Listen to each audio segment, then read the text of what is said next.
right there was say political grounds no na ye brew na and they be nkomo ahodo bebre and ya tonsa e de afre enuanom bi a ombetimi na mabeboa na nkomodie no ewie peyo eye nana ya sapon oye political assistant to the honorable member and president seeking personality Alan Kojocha Martin ye hwe nim so obabe cancer and yes so Godwin Ayaba Mahama our part of the national communication team of the NDC on obabe cancer but sapon the unyam by ye hwe nim say as the conversation goes on obabe cancer na on so dey na dwinche and in adwimpo ediaba but for now we have in the studios Godwin Ayaba Mahama senior Boko there. You are the million now, sir.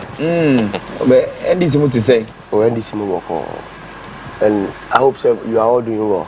And the idea. NDC de mo ye pa. And maybe I say back what American say because of technology. And because we live in a global world. Yeah. And found when baby out unless you want to deny yourself with information. If not there. And maybe be towards South Africa. Now, person what you better. So long as one be Bonnie Biafra NDC, it tells you NDC is doing well. Last Sunday, Yemiano Muslims for Eid Mubarak, which is an annual ritual which they do. Okay. Part of it, His Excellency John Dramani Mahama SNA seasonal message to them. One of it very instructive and I have to put it out for Muslim Libya Utiemi. Yawo primary school, it's religious and moral education. Yeah. It's what we call the 5 pillars of Islam. Adia bakwa ne dintinti man pa ne se Muslimi ni bia before anyanko pombeton sa afre ni bia no. Eye ne wish say obekọ Mecca. Ebitimi mpo call Mecca. And their wish is that immediately they step foot home, they should die. Because more that belief say, "O come make a bar, we are so purified and holy." And now I know what say. Under His Excellency John Dramani Mahama in 2016, now you're Muslimi ni bia now come make the highest you pay. Now you're 11,900 Ghana cedis. Okay. And now I know what say under the leadership of a vice president or ye Muslimini or share miniano Muslimis bosse or can one or no one sum tia quenya nya vice president or Muslimini or mo how to nina beyede ebitwa and next our vice president na atanasia ya hwehanya mane John Mahama time na yetua 11,900 Ghana cedis and yetua 75,000 Ghana cedis. I got 25,000 Ghana cedi. They do 1 billion. 1 billion. John Mahama said, we cannot use this kind of means. Emanembe a hintidua. Emma Muslims for intimim performing the 5 pillars of Islam, which going to make a part of it. Into your bar, the obeya Hajj price nebo beba fem. Ama Muslimi ni biye ti menya kwan if only you think say wedum pempenso a obetimi akwa wetimi ayede akọ. That is the first thing. The second thing too is that I'll say the speaking of Arabic is very important. Into the obey any so ba Muslimi ni biye opeso ko university and as a specialized institution or much Arabic no ko sua Arabic bia no Obe institute a scholarship scheme. Edi amawon. Said you betimi de a support one. I encourage you no makosua Arabic. Now at the end they can go to teach Arabic. Now ma Muslims some na eden. Etimi gina brane.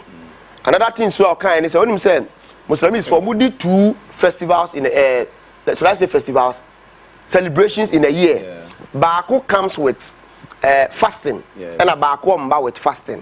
Normally fasting there no instances were we on the 28 days, ebu 29 days, ebu 30 days.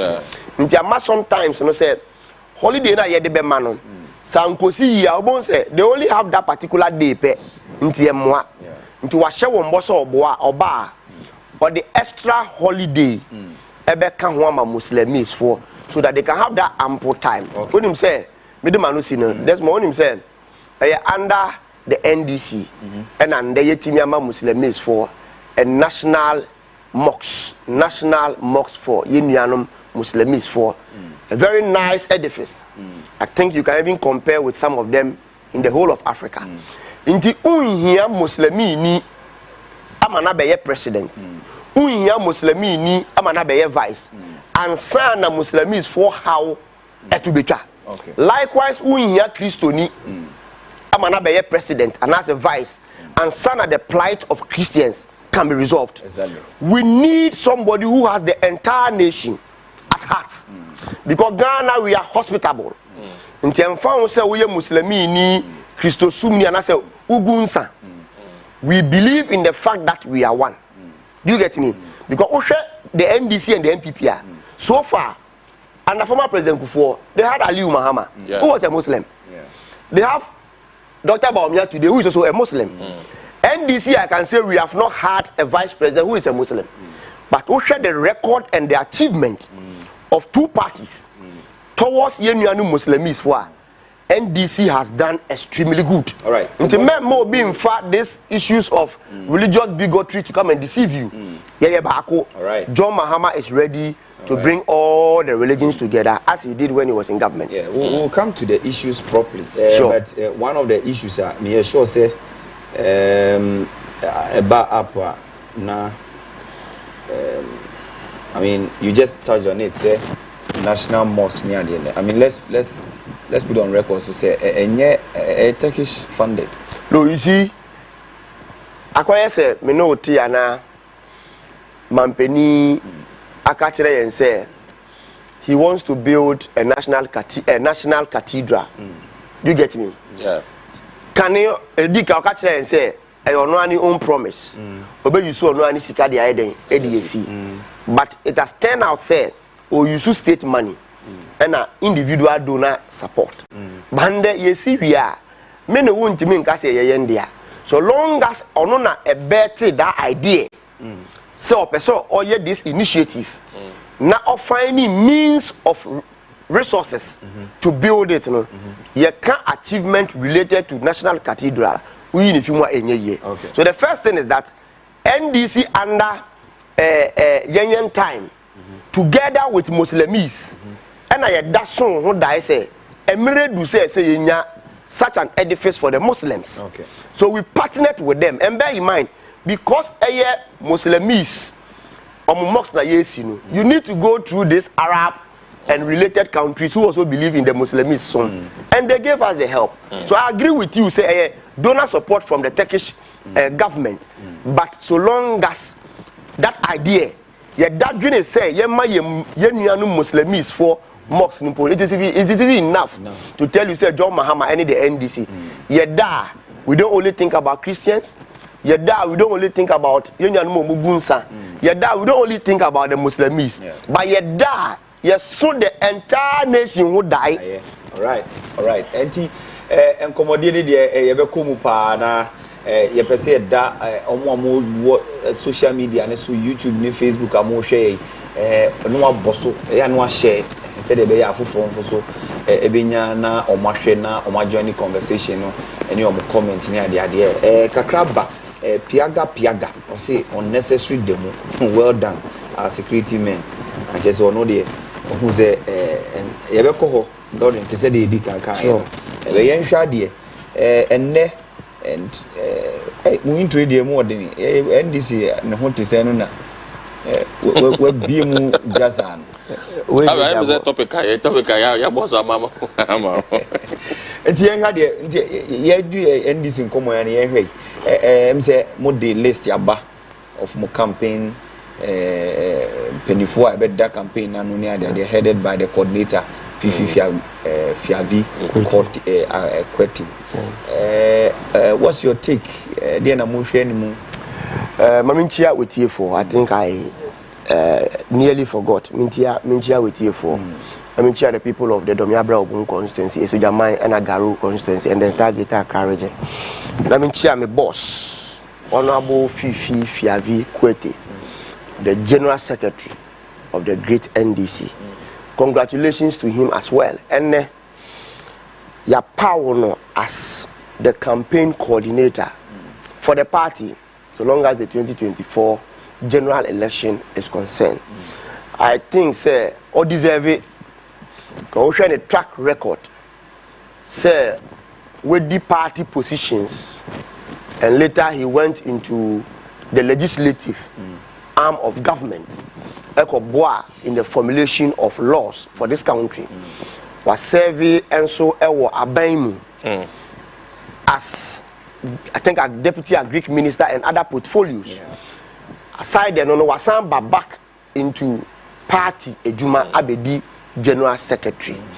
Into any credentials, any experience, I am not in doubt. Say position I had man no, who deserve it and obey me I then. Right. Aye. Ye ko 2024 elections. Ye nim say who be here say. As I say you put structures in place because if you are rules and regulation any hono. Obi aye bibi e dey ope ntino there is the need here this structure be go akwem. The first structure they say after the election you make appointment of some people into directive positions. You really and you be power yen running mate. You really and you the outdooring of our running mate. But after the election of Excellency John Dramani Mahama or your regional tour, the regional tour no the botai ne say you gusu the niema gu nkrata so apoto kasem your friend manifesto. And I'm saying this immediately you believe in idea sharing because yes nyansa ni obaku team into bekaya 2020 the people's manifesto, we went to the people and they gave us what they want in our manifesto. Likewise that of this particular election into the kojiji ideas you do pepper say ye campaign team they said that can briefly I will go through ye the general secretary as the campaign coordinator, the deputy the national organizer Dr. Joseph Yamin or your national organizer and there your power as the deputy campaign coordinator to support Honorable Fiavi Kwete and Richard Kwashiga and also a campaign coordinator in charge of parliamentary campaign. You were Chief Hamilton Bunny or your former deputy organizer and there your power on the deputy campaign coordinator in charge of special operations. Young able national communication officer, lawyer Sami Jemfi, and also your power as national communication officer for the campaign. And your national women organizer, Dr. Hannah Louisa Bisiu, and also a national women organizer. So, or some who did the same position so long as the campaign is concerned. And you are Alaji Cole Wulu Yanga, or no, and they are currently the national Zongo caucus coordinator. He is still coordinating the Zongo so long as the campaign is concerned. And me and my bako honorable lawyer Joyce Mukhtar Bawa in Ayenim, and there your power as the spokesperson for His Excellency John Dramani Mahama, the incoming president and the flag bearer of the NDC. John Mahama ne kasamafo to be a person John Mahama din komo no hu John Mahama ni nyumedie be obe call ne modie gu akwanu fi ende kono obi ese mo bopene no lawyer Joyce Bawa Mukhtar, deputized by lawyer Beatrice Anan, and also a lawyer who are proud to the campaign of the presidential primaries. She was the campaign spokesperson, part of it. Yasang Amanasa Di Breno. All right. So more homami na yenshadi bi. Yeguso bomonka say opese u join feed na obetimi na wa join o social media, Facebook, any YouTube, my CTV GH. na wadwene na wonso ode won komodi ana wadwenkyerɛ ede afa ho ede aba ubitimi ede wo text message ede aba e wo 0201154445 and that's 0531971628 na yɛde I mean o messages WhatsApp ni text messages ya obetimi na odi afa ho na odi aba se de be ya ebresem no ye beje na yakan na onso yehu wadwenkyira odi ba and then stronko kra che se wo hwe abusuafo a abochenku na omo hwe yen ya ense ya hokapa se bibia no omo ne yen ekọ benkrum na omo hwe se dwumedie no ebefa ntima pa na efra nti yedemase pa se but o hwe wo Facebook a ema wonko a wonhwe na wosoma obi na ono nso ntimi enye binhwe okoye Facebook wo no so a nse afofofo bebre na ebegu so a omo fente ya na wa share se de be ya obi benye bi akana message ba ko mienu bi aba na me hwe se me de be fam na ya toa enkomodie ne so we free Pilolo MC Pilolo or say I'm watching you live from Accra and also ewo ho a odi aba we efi or say MC Pilolo bia biem or say MC Pilolo Mandem or say beautiful and educative Kusha Priscilla or say asemu minim asemkura we enso ye Agudiabe Sheriff and also HIA Emma Obibia good morning DJ Opadimo Felix or say from Kumasi Swami, let's allow the party of NDC should sing, dance and praise themselves, but the party of MPP will never do that. They are going to work hard to win the battle. All right, enti koswa mo from messages no from Facebook and YouTube na ebrese mo yebeka ma yesaka yemi abema Nana Sapon, right?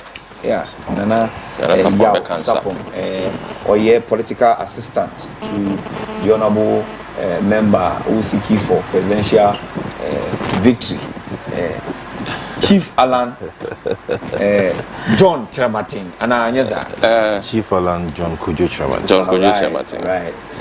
Boko dear senior. Yemi adom no mpaibo. Sir.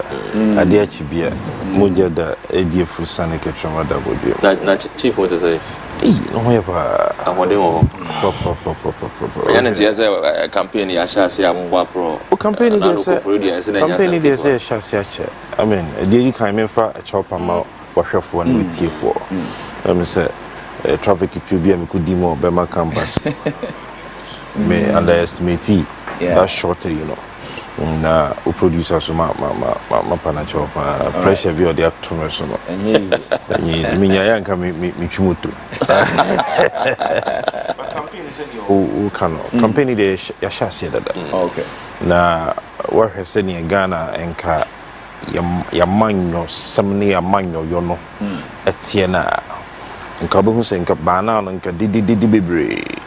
But Chief Alan John Kujo Mantene Bebo no was a wamano abafom ama sisi no was set pace bia obia pese o follow eno na ama was the now people are trying as much as they can so they will speak to issues and deal with matters you shall see with market tours lintia if you say ready for your mama no me nananom yinua man yinua mema omo your friend say dwom no omo na omo tie economy na say oh tie no coat of army above is economy on tie say oh to na woton wo adwumayefo a omo dan wo abosome so a utwia wo moka say utwia rent e wo makola na wo kanshi say wo sori ahomache na nsu pete na wa fem and wakodum dwaso se wukudidwa nka beti economy na se all right nti ye hyase se ye kom na so wono mote ase o mon kire yen se hwe mo mote office Wayne FM. Say na I was say na e be yama ye. And yes, I go be metna if you so country say dollar and then 15 to 16 Ghana cedis no. What you say? And ye ono na asomu ya and kasisi nke na 25 and that. I mean, odwene ho ana obi sa nti and e dey. What you say? If it's only akro yibi won to bi. Wontwe wo bi kan won tenyo ma bi ase.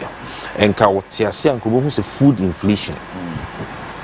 Henipa ko bo hu se food security eho hia nko bo hu se obi asori anopa wonya sika ntokoko no menua what okoko na nzai enye easy body papa chance ye no na koko uyi 2 cedis 3 cedis 5 cedis around I know that 50 pesos enne konne ko busa koko bo me koko ram to koko no kora de wato me din ko me koko me anto aya me 8 cedi so you can imagine na don't mean to cedi boy nene boy for if an auto ya okotobi baby am tono no so ope wo cap mu say ope say odisi uke mu na wanom na nkaka na che so okra be 12 cedis koko ni sugar no kwa nkati enka ubenye bi no worry aseme na okay all right so you see we started with them because omonomote enyomase yeah and a bar with identifiable groups okay. So you share TUC you share your friend is saying guta nenas yeti ye ni dango fu atiesi first na ko mo nam stage so no mosa but say o mo so matiesi mo so mo yibi nti yama campaign no abaye fe all right what you say yama adjubrew abem digisa cow ni atapasem ni na and it is only because there is a man called Alan John Kojo Tramantin in the race. All right. Ohwe ni su, ohwe ni buying, ohwe ni ye ni su, ni power ya. What you say? It won't say did you atam ne za nyoma ni nyina dodo na mojanka papa ibeti na NDC ni nko tamani ngofo. Nze so tuma na cry view. Exactly. What you say? That is how the duopoly, the NDC, the MPP, the kind of campaign they have always been involved in, of which we are all witnesses to. This is not we are witnesses to it. And we are going to speak to issues, how we are going to deal with the matters. And I'll use this opportunity to invite you. Monday, 24th year, at the Movenpick Hotel, you're launching officially your Great Transformational Plan. The Great Transformational Plan GTP, no? Yeah. We are officially launching it. Ginti abanesa and says, "See, titiwa ni hu senkofobi because ya kan ho asem nti no. Omu tu ne srani abasa. Omu se mu ntimi international matchrobi. Nti omu fa nsem a ya kana no makogina simpis no maka. Ebi onso no maka no ma say no. What you say? You say onim wasa na sa. Into wasa no achia no. What you say? Nti we want to officially launch it for Ghanaians to understand. We are not going to read the books of Lamentations. Because Ghana we already know what we are going through. And ya feel na ye better say Ghana for say dollar is all right. What we are bringing out is the Great Transformational Plan, which is full of policy prescriptions. Okay. Practical policy prescriptions. Right. Yedeba ababwa apija Ghana ama Ghana finance. Yebe come properly. Yebe just to see aspects of the GTP, no. Hey, wasu mayor de there be enye sisi. Monday na wa baby team wasem. Mabu boss ma yehu. Ya bu boss ba ku bi na me no. Yebe try enkomodi no for tende no. High cost of living ni mismanagement no. Nti ube propose kakra but before now be banana Godwin nti say no person say NDC has a solid team to say dia nano vice president J Simpie so name the economic management team or say this is a solid team to NDC for more said more campaign team this is the solid team. Let's go. You see West Ubetime decided to use words to describe whatever you want to describe. But yeah, in the MPP to be a slogan party. NDC, we don't do that. The believing is your work will speak for itself. Do you get me? Tina na me shasi na me bobonko for na me chiro experience on board. But because of time, you let me end with a list. All right. But in short, the ambassador can say what the campaign listens to. There is no doubt about their competence. Okay. There is no doubt about their execution of the tax so given to them. Because omubia senipano enweke wo ho payer as in government or ye juma wo ho in opposition. Nti or carry that level of experience or carry. And this mean we have more than 3 million card bearing members. Nti ye won crofo and not ordinary crofo as MPP touted and Obibesi Omadani Goro boys, because they said they had the men and the Omadani Goro boys, and this Yendiano and Tisa. I wish them the best of luck. Yanswa ye THino, ye bebo mochidom, and make sure say NDC will rescue and reset this country. We are rescuing and we are resetting, because Bebia NDC na under John Mahama, yedi Ghana. Aka kudu na plane na lifted dada. It was already in the sky moving. Na ye hia obi a oba make sure say the plane will suspend. Said they are anchor overboard and it also not come down. But now me no can say 8 years on MPP dia ko echi about 2 decades. Nti ye hia obi a oda eso dai adwene to come and reset this country. Nti na the major policy ebetinya ba be yi Ghana mebunu efiyen how we mu because that's mon enemy nia oman bia ni mebunu ejume busuama won bia no. We don't even need to be promising free this, free that, free this. I am telling you because obia responsibility ni say ya be wo ube ko school enye ejuma awo now you are responsible on your children. Yeah.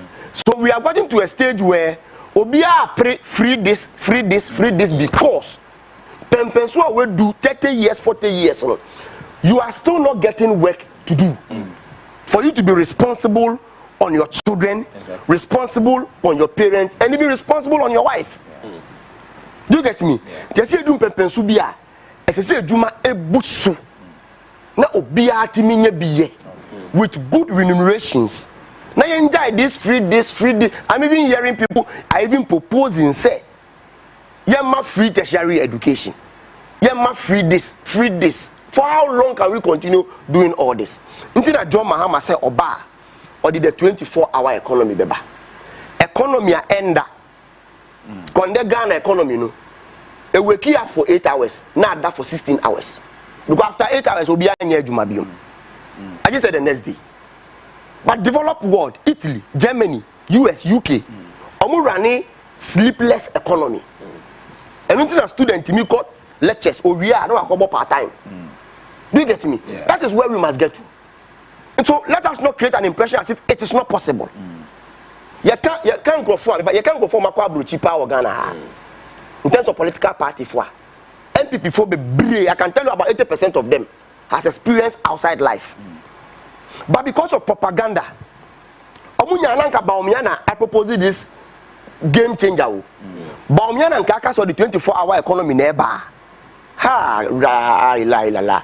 Ankayendo. Bankoya won. Nakoya the visionary John Mahama there. Let's poo it. As if it is not possible. But it's possible. Do you get me? So the 24-hour economy, no, and next year workforce is 2 million. Ye babe triple no. Now yes 6 million. And the unemployment rate and I'm about 2.3 million. Mebuno munye jumanye. So the initial start of the 24-hour economy can consume these whole people into the workforce. Before I end, you see, as for a friend was saying butterfly, and as a friend was saying, I just there. And I'm here there. So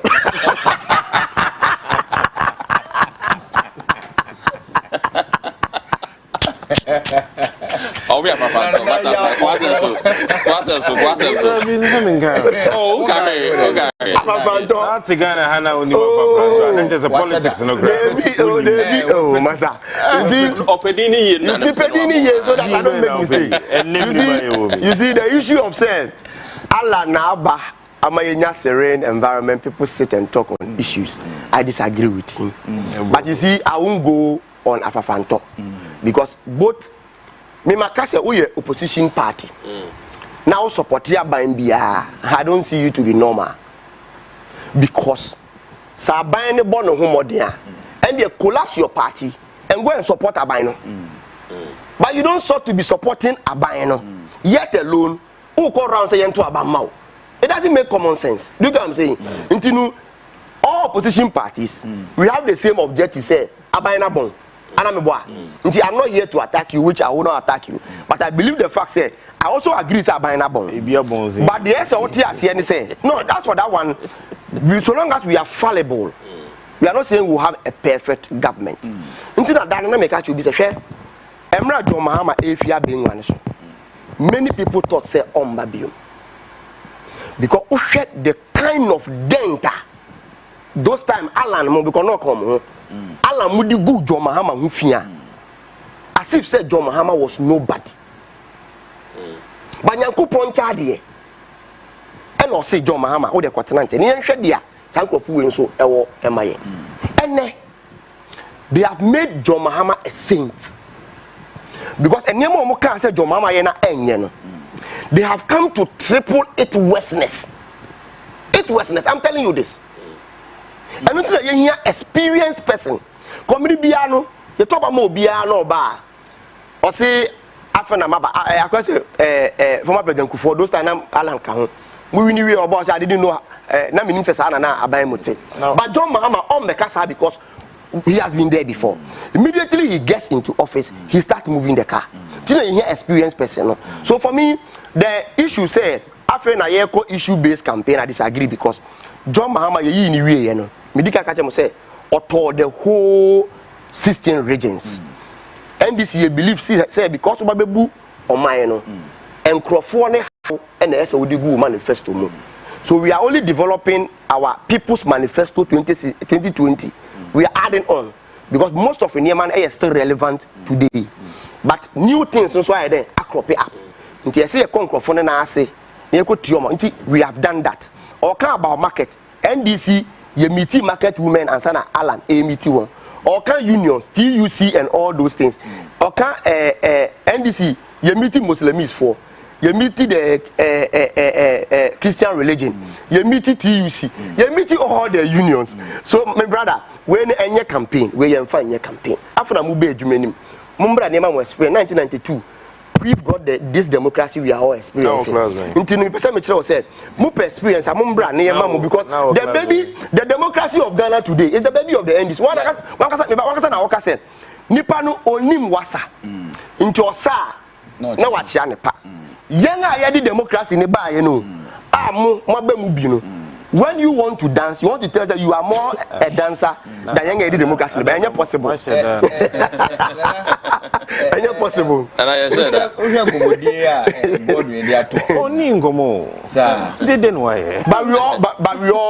are all in the same party. But Sapom, Yen Shati fi has Enra the Mobi Corso, the person was sharing common as if you yeah. Why been chair the mono? The Modi. Enra the Moko so. The Omuzo Munya hotel not on. Yeah. So, I mean, me, I've been against.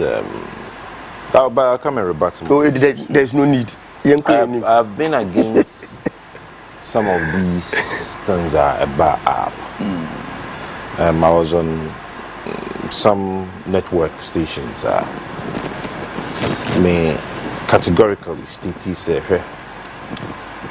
Onya Krona is in the center of the pitches of these hotels. No, a idea nanka only a strategic position of influence.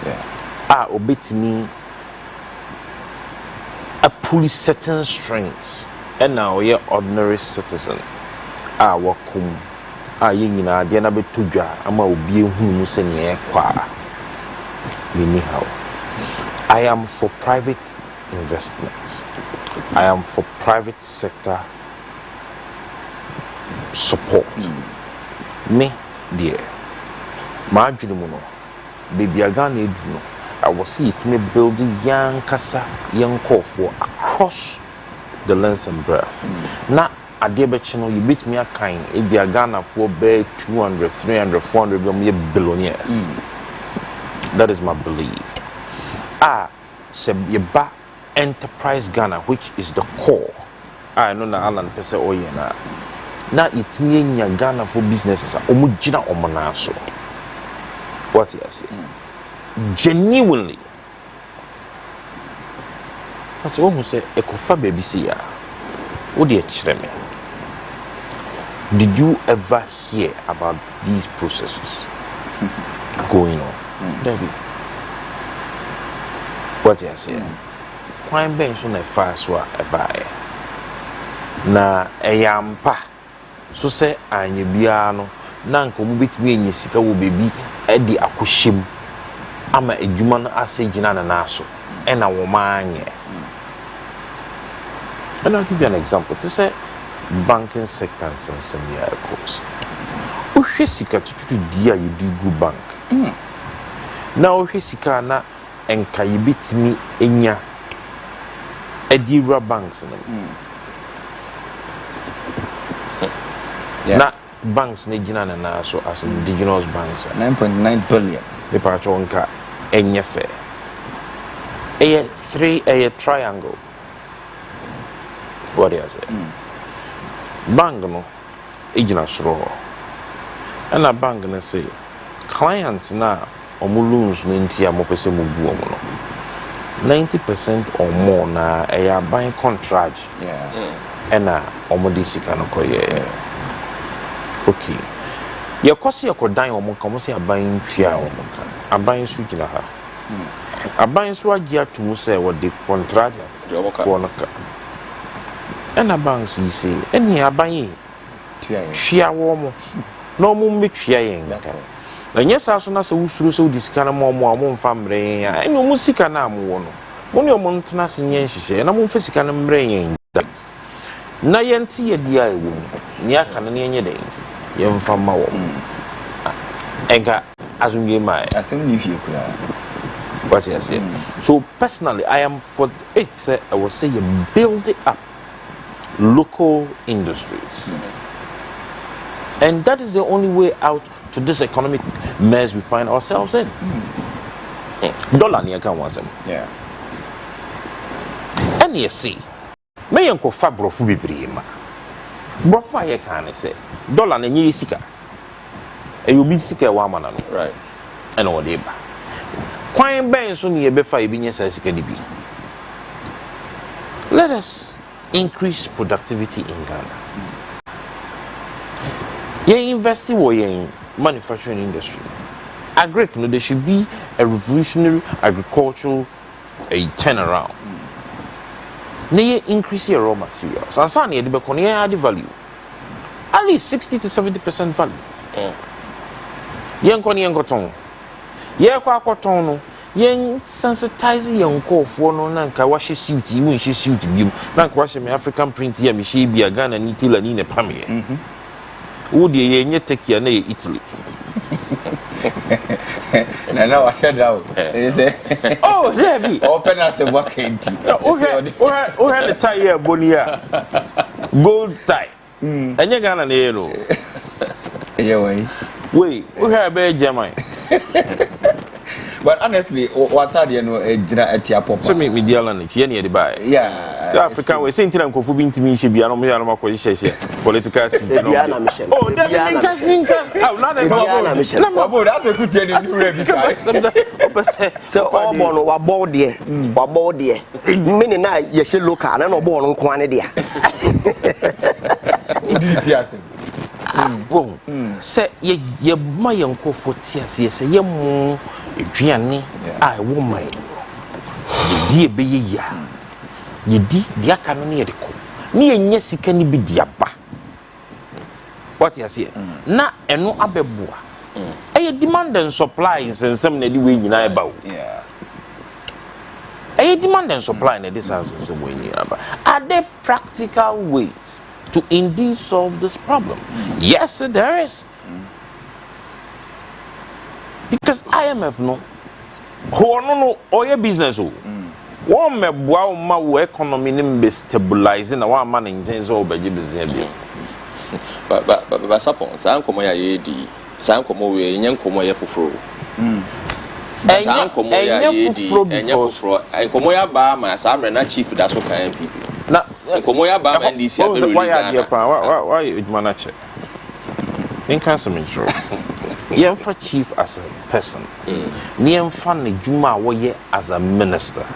From Yura Kofo Diwu for Papa Mechia Obia.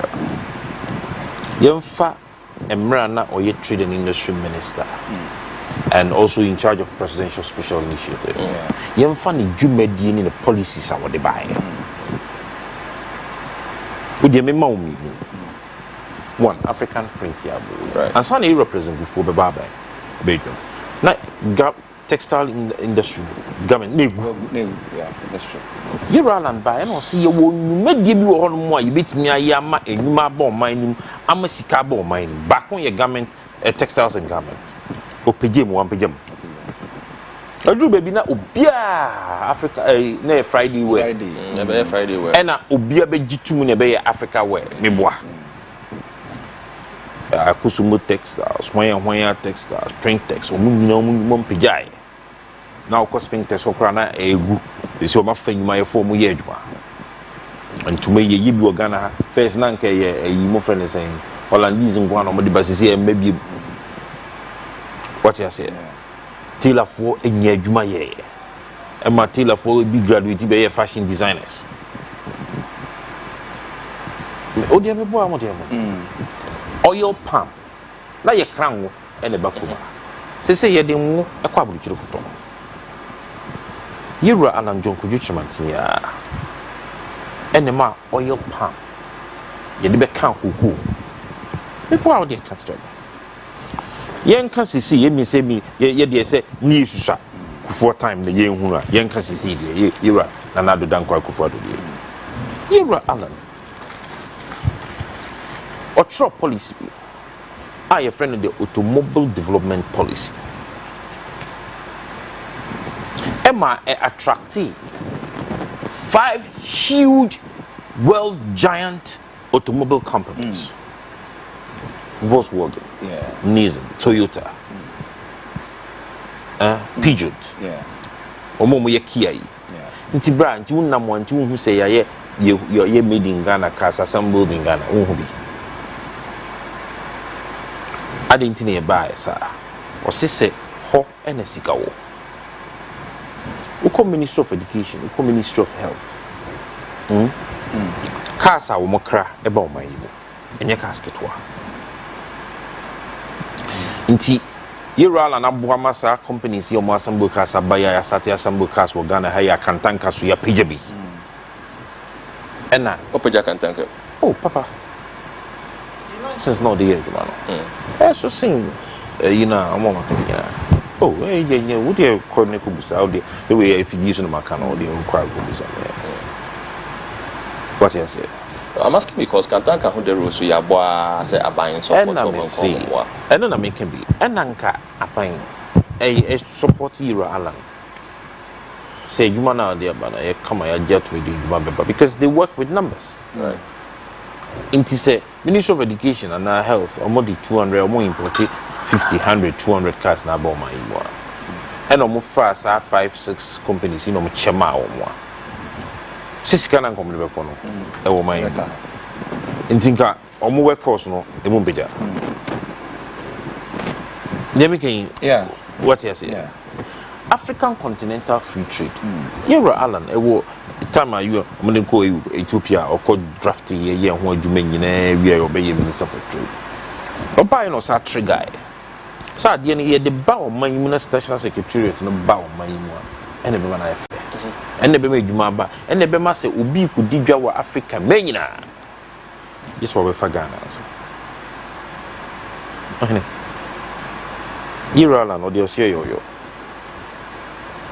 Penny for Tarnage. African continental secretariat if I know. Into one that say other African countries say jealousy because of this Oh, definitely. Office. I know they definitely. Give me one example. Ethiopia then. Ethiopia. Ethiopia then. AU headquarters. And the one I'm managing. Africa Trade Center.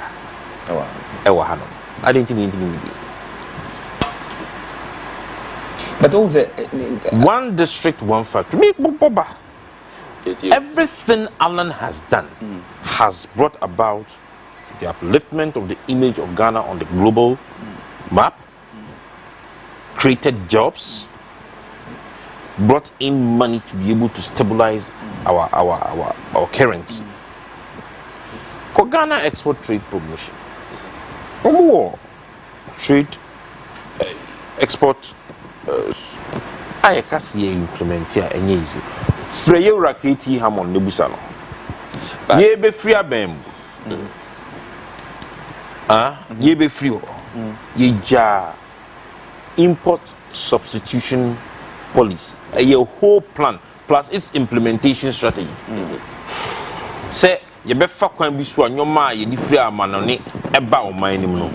Ye be twaso nkakra na ye yes anyoma ni bi o Ghana ha. What you say? Na ye use the wo Ghana ha na sika na ka o man nim ye export bi kura so ye dey asanya ko. Import substitution. E wo back up ye obenya ko trade and industry ko bisa. Pinya.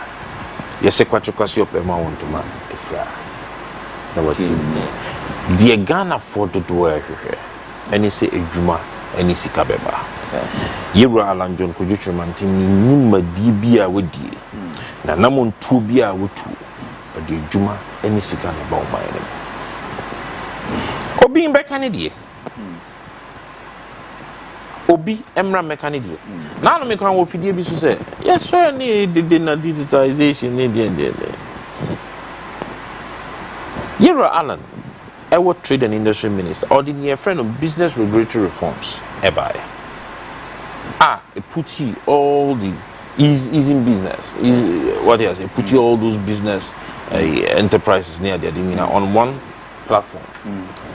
Food and Drugs Standards Authority ni registrar general for near there into the for brochure or register business well who pay information be all right.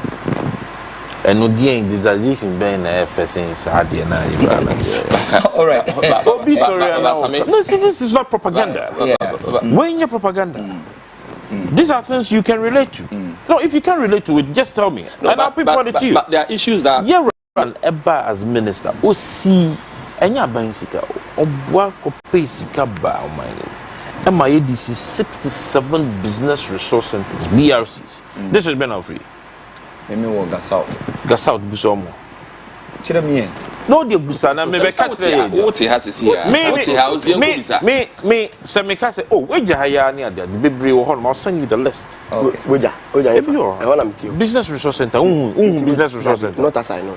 Me chiro. Tell me the exact place. I'll get it for you. I'm just going to get a list right now. Still Oja for the past. I'll get you the list right now. Yen hwade o hwehwe be yen hwade Godwin. Say no. Oman mo edre yen nyina ye gitum and monto abo amobo nyina na mismanagement you any the kekeka how sometimes you even have to even bring Alan on board say he cannot exonerate himself from the mess na ye wo mu say say no ginemu no demotimani ade so what is the conversation really? You see Desmond to me so I was okay nyame nim no kware medical catcher say me Alan any problem. Okay. Because part aye nyina ye chane no o chane the same part. Okay. Geared towards ye be Ghana for ase how incompetent the MPP na oka ho has been. Mente ya say me be discredit whatever he has said. But adi bia obi apeso ye bia no ye wo de friend the bottom line nen sunsu anso a ebeba o man ne so you get me and Ghana share say tetia pansam no na Alan was still part of the government which that one enye in doubt. Okay. Ana me boa yeah nti suddenly on to mean metamorphose emba out as an angel whilst he has continued and then yeah enjoy. I did about me agree with him and said which I said about jobs. Okay. Jobs and a solution to Ghana problem. All right. Because that's my share. Say mebunu bia enye adwuma ye. That's na ye member. Nas oh no you dey oh. No you hear but you said we are now there. So go ask our casa do. But Nana okay. So then the pilot crying. Say mebunu bia enye adwuma ya. Right. You have a sound mind. You think well. And not as a friend, even communal labor. You will be ready to join in communal labor. Okay. Do you get what I'm saying? Because you have a sound mind. And Nuntina, John Mahama proposed the 24-hour economy. Okay. Undoubted policy. TUC trade union, one of really regulating and trade in the entire nation, at our turn as the game changer. Makasi you be looking out the government sector. And yet all government sectors they bet me operate 24 hours. But they bet me operate 24 hours. No, they be more operate 24 hours. Emri bia obekti na nkrofo ka say e be operate 24 hours that. Let me even use the health sector. Because I was coming to that. Sadiesa. How many health facilities? Ena a year juma food like a food day, omo juma food day. There are most hospitals they don't take emergencies in the evening because doctors are not there. Uba, yebema first aid, a stabilize a condition. Now the China doctor ba the show. And you only on some big health facilities no murani, like even in the evening doctors. Do you get what I'm saying? Yeah. But Star Adeno should not be limited to only regional or institutional hospitals or referral hospitals. Into many who are on the undeserved 24-hour health service. Undeserved, once on also 8-year tax. Do you get what I'm saying? Yeah. So, a government deliberate policy. Remember my example. Before MPP Beba Bemwa na Alan Kang. Na Ghana, Ekuafo ni Ghana dada. Na Yendo Kuya wa Ghana. But it was the government deliberate policy to bring planting for food. Some babe shemu kena. Any extra policies about ye beefy up the already existing farming season. And into the most one village, one dam to beef agriculture. But now yen mamenum dokuya dada. Into yes, in Kwafuba running 24-hour economy, but yen government deliberate policy to drive it so that baby or munyano or mubenya. Passport one place. I didn't think I know what young mine. Na obi pe passport, Ghanaian passport. Let me take you 1 year. Why?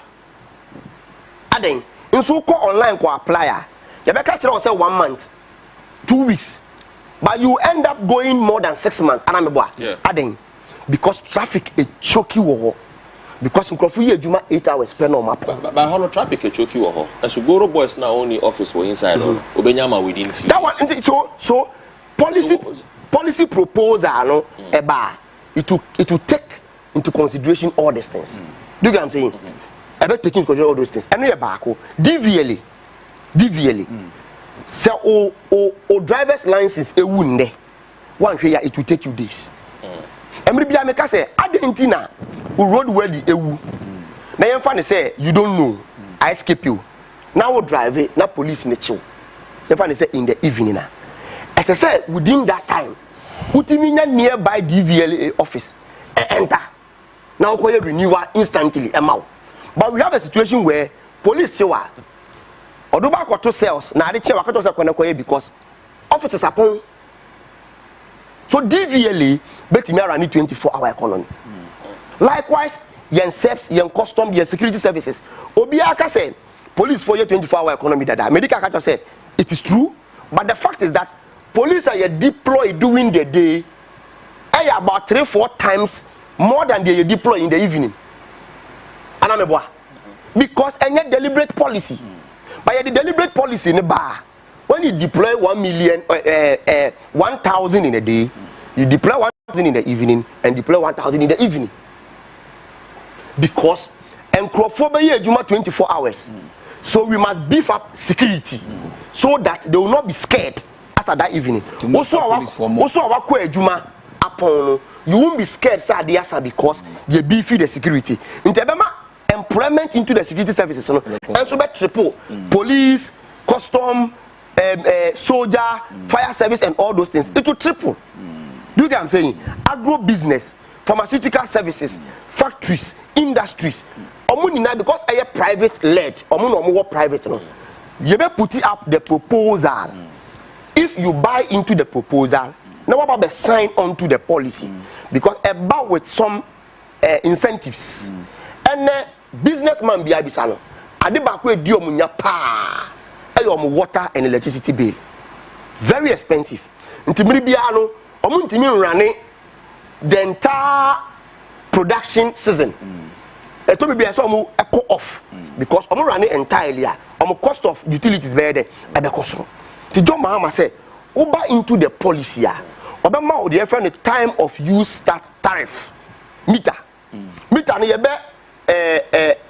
configuring in such a way say, unya enter into enyumbre said you be ready anopano. Yes sir. And yes I be ready enyumbre. Okay. Do you get me? Said you be my juma all day long without sleeping. Said ya. So workforce 800 we bet him for 800 million account 800 bar no pano 800 be 800 be nyumbre so you can have about 2,400 workforce. Do you get me? Now you have some incentives in addition way umpe way na opede but Godwin, yes, in some way I will kind of the biara Mr. Ha me ka say everybody or these political parties have open power. We can talk in seminal say now we are in a country where you know say or money more thing economy in common and a dollar we all agree so said the opposition parties are person kind and so say scan your money by way I mismanage and funds near the idea the okay 24-hour economy nipa be far initiative correct your confess can away. Perfect question. Sure. Because we are tired of all these things. Perfect question, and I'll answer you so simple. More production, more money, yes or no? Yes. Inti se ne, ukra nipa 800. Now the year Juma, a producer at the anyway with 800 workforce. Now on fast war, 1 million. Ufa 800 million, sir. You get a profit of extra 1 million 3. Police is not productive. No, I'm coming. Don't worry. It's also more production. Me taking it back. All right. Me taking but America say police is not productive. Don't worry, I don't have problem. But the American saying, workforce no at triple production echo high. Okay. The production echo higher. What it means is that Ghana is going to say, in fact, Ghana nya eneno. You are going to get 3 times that in Faso when production triples. Do you get what I'm saying? Into SARS Kanibino will go into those institutions. They are non-money generating institutions. For their services. For their services that they will render to us because they are non-money generation institutions. Into the SOT as CNSA, say you me beefy those production sectors. Na production echo and the Ghana yensi can so be den ebeko. And bear in mind, most of the Nema Eddie Ghana the issue of inability to fight yen CD against yen dollar. Most of our costs are running costs and accounting costs. More accounting costs. Into say to me produce bebre Ghana ha. Say that mean you can no. You be dia you dia. You be dia you produce. So that ritual of say your sister Ghana ska bebre. Edeko kra niema fiama no ne eba no etu betwa say so etwa we are going to have a strong city which is going to help in the economy of this country. Do you get what I'm saying? Yes, true. The more obe fan crofo no the more obe ti omoka but yen fan to yen timu so say san crofo no mo nkoda and omunko bampe, omunko to ludu, omunko ye juma at triple the interest of this country. Our industries are not as many as Rebecca said. Omobeye juma ama ye says kind of abitia. You see, let me add up. No, to bossy. Well, you see, we are about corona about because we had this. See, no, you've asked a question. Let me answer. You see, problem. The also bear in mind. They say, ye here, thousands or millions of industries in this country. But we have industries that are collapsed. I agree with you. No, Godwin, the best what you said, these industries here are okay. They have collapsed. No. A buying bar, Yanfan said, His Excellency John Dramani Mahama. He says, Can you and these factories and industries now are collapsing. Scabeni, the best revive you, and Sanya, human employment. Oh, that's what my catcher will say. Government institution, Mabobo areas now. About productive sectors, my catcher will say, I know you're ankra. Private business are running dada. Do you get me? Yeah. So we only invite them on board. Until Opesa Oba, you have a 24-hour economy policy document. Obeka ko steady. If you think you are okay with it, you come and sign to it. They are also a good. Our person or reviving no. We will find it in the 24-hour economy. Do you get me? You go kind. Let's say, Oshana, you want to sign to it. You come and sign to it. Now when you all those benefits, you not make an answer. You see. Now do one. No problem. Very good. Say you want small industries in this country. NASA industries no. Are viable. Are viable. Are better since say. You person you created 1,001 companies when they are not viable. All right. And then me no can say. Almost one district, one factory. And I'm boy.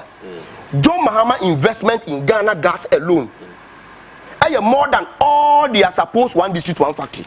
The impact of Ghana gas, in the economy, I have more than almost so-called one district, one factory. All right. Metro Sika, Ghana gas, a savvy or mine. Right. Because Canada, Sika, Equator gas, Fiamanone, at the Ghana. Today, we are able to reduce it drastically. About how viable the small that we have will be to impact the economy. Rather than say a person could be 1,001, you be away, but we are not feeling the impact in the country. Job for the boys, cash for the boys, right? Job for the people, cash for the people, right? But not all Casa earlier. All Casa earlier, no so my as I na Alan War, MPP no. Some of the trail. Any one any about could be not the chair. But send me but the person be sound say. Mebunu do na ye open phone lines in our various programs ye wahana. Adwuma sem a problem. Down smoke Casa. Musimo be njuma and Alan ewo chief for trade and industry no we be njuma one district one factory yet here yeah phrases here say ye be phone lines some man for one say they have benefited from one district one factory e be ensem bebre e dey na be kan fa because you are still preaching say mo dey why be da and you know yes and five man no be man kandini me see your trade and industry as a minister in my example back me see Obuama is 67 business resource centers across the length and breadth of this country. Me trail at least me boba kudin say wija yeah say to the yemre ukwa so to wija bi wo hono me de trail that's why we submit you me mo ga west bi ho I have to get the entire maybe next time we baff now the uko bechemu a u free kumase over hard copy mra no nche u free kuma me trail be si na akwa no we na mete na me say me do general manager number ma general manager the no not tell me the exact place but I showed but didn't I show you no you only showed the link where you can but the exact place of wager. Oh, but I can't. But now we are 9 years ni. No, but we are informing. We are educating and informing. No, we are educating and informing. So I showed it to say how right to do wager. And the impact of it. The impact. Nana, I consultant. As a minute, wager BRC. say no this is the GPS so address. Say Alan Yesron. Alan say me GPS address no me nti we jana me hu say mo say GPS address ni. O voice na ka. O wi a wa kwa. So voice na go WhatsApp emre ni. Ko na ko ha me wi ameka. Ko dey o ye dey say dey kan wan kan bro. Emre ni. Na yetio. See the person me train say ya Mema Godwin distract. One distracted. Me the matter distracted. Yeah, be pain. You're creating human. At least we're able to point at it.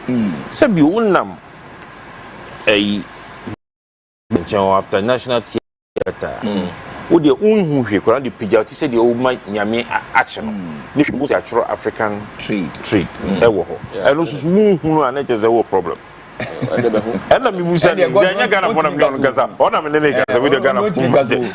But I want to have seen it. What you say? Good. But still, because the impact, those impact. Say about one district, one factory. On country, brother. You try to say your various forms of entry. You want to industry ni hokra. And you see. And you want no omo nso no mo ho ndi mu ago no mpese mo ye nyoma nso no mu ntimi nti ye boy amomu pije beef. And I'll give you a perfect example. And because one day I can't do the baby bunny. And so yeah, me so we know sukro. Me ten home because so sukro. First now who be then nurse. As you say ko Kumasi.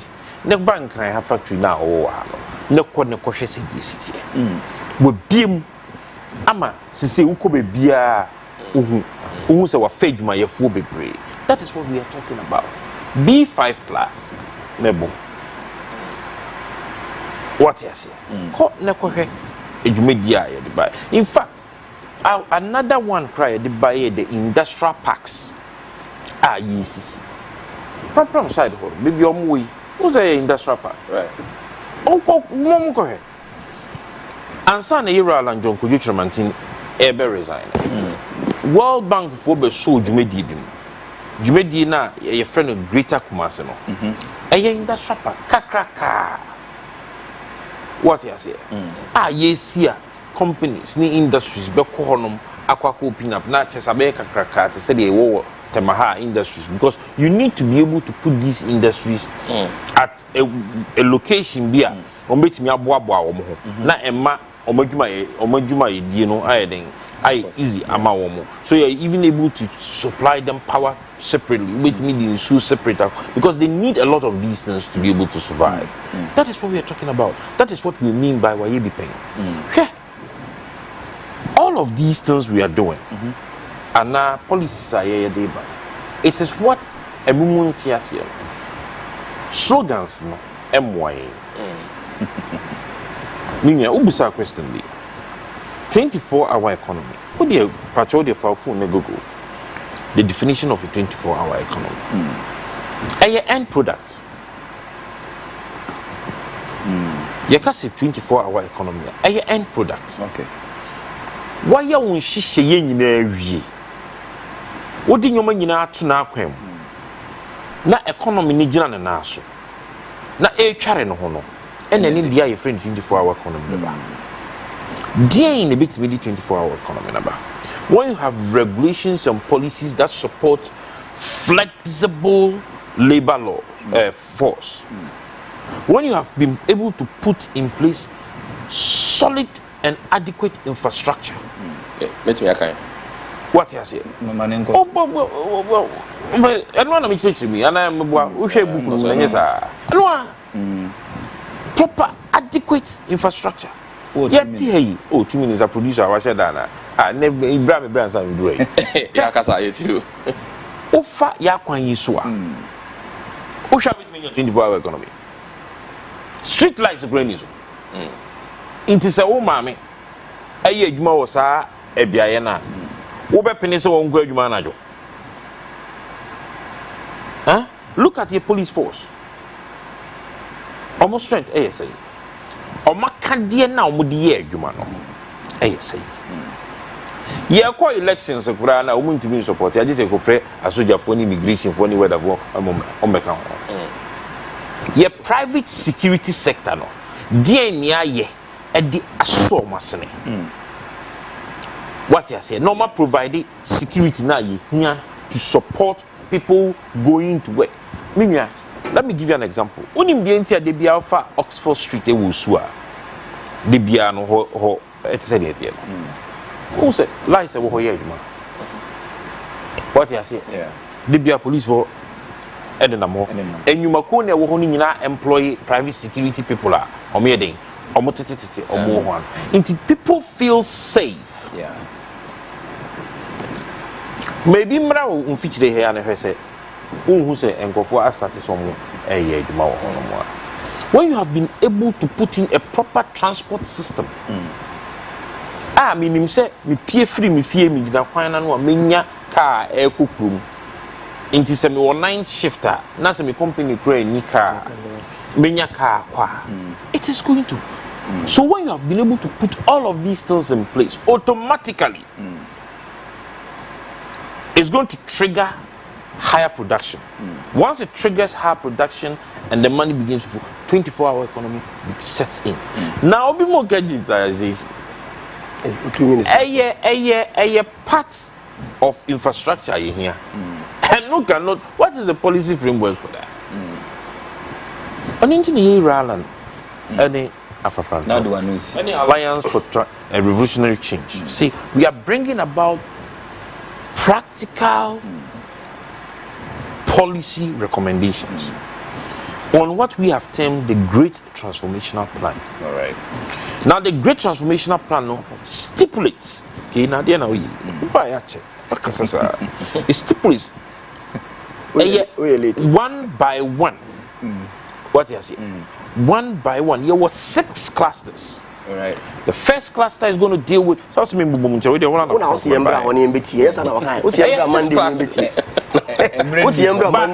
Area macro economy. What you say? That is one cluster. The economic cluster. No, sorry, the economic cluster. No, that is one cluster. Under the economic cluster, no, what you say? You were 4. Your friend is saying thematic areas are yes. One has to do with the macro economy. Me so na you there. You were industry. You were agric revolution. And you were tourism. Me nyina under economy. Okay. And sana waba governance. Okay. Kronombo ketase hye proye dream. NDC ni MPPA di no. Nti wo se kwan a ye be fa so a wo se da be ni be twetua saa de ni nyina no. What you say? Say be ya enko kase obi akokra ambulance. Woni obi akotena se diska. This one. Na obi so enko diska ne mra. Da be na wo se program ne ba. Da be na wo se program Monday. And sana ya batted time be. Oh 2 p.m. 2 p.m. Oh crowd your invitation bra. Just a minute. But not from seat. Because I was all right. We need to put in deliberate measures. All right. We need to put in deliberate political and leadership deliberate effort. Okay. Consciously to be able to achieve economic stability, okay, economic growth, prosperity, okay, all right, and resilience. All right. Didn't you hear Kasana say? The biada, you peja or mine could do baby. Yeah, bread of fetch. And you're deliberating, you know. All right. Now you're near Saga. Yeah, the basic political grounds. Oh, just a minute. This one. No, just a minute. Sonim Tobinko. Unim NS chemist. Abba. Unim tropical cable. Tropical cable. Do you know why today Ghana imported gas chemist? John Mahama they invested into Tobinco. Tobinco. Yes, man, oh, who's a minty say? Yes, I for better,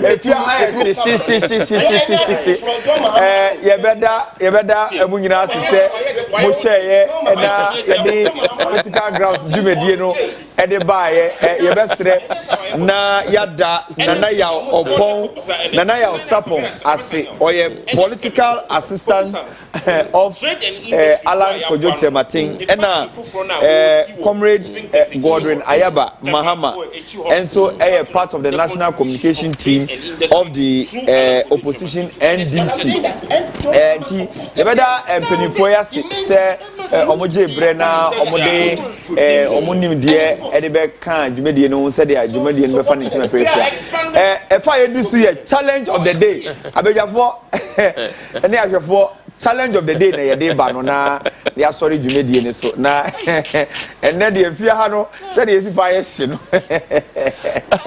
me be say wo nyina wo opposition na go nyina ebe twa mo be da ye ne challenge of the day afra omo ya wa yo so be twa mo said of the day said that screen so no what is the highest point in Ghana? Yes, what's the highest point in Ghana? Producer they said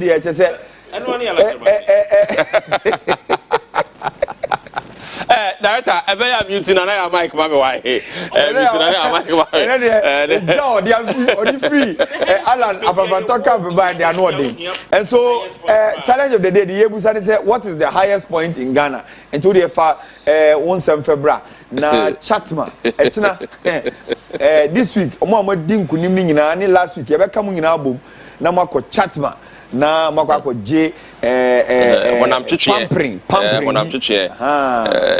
Korean and hand fire therapy. Yeah, Kwabena Amwaku Frimpong, or say I'm watching you live from Kintampo Municipal Hospital. Kwabena ye chio bibia nurses yo doctors ye chio bibia fa yenche momo. Let there be as mama make sure say efidie no da CTV te said ya waye manaya fe no Kwabena ye chio bibia e wo Kintampo honom Afra Mechia KG of Abijab Motors or no so say or na busuafo nyina enejuma fo nyina ehwe CTV DWABBO birthday wishes bi so ewo hanom say birthday wishes we eti oreku Ejay Jani edi na woda enei birthday wishes abano no director say ne already afato so emame oreku Ejay Jani edi ne birthday o say we fi ene maame ho Mrs Konadu Jani adwa Konadu Jani o say nyankopon enhira ne ba we ne first born bema so no papa akola nso ni so say birthday. Your official lunch, no media send you producer. I'm fan to some come official lunch. I think I will be no out the Kakraba envelope. The chief in my envelope name project man.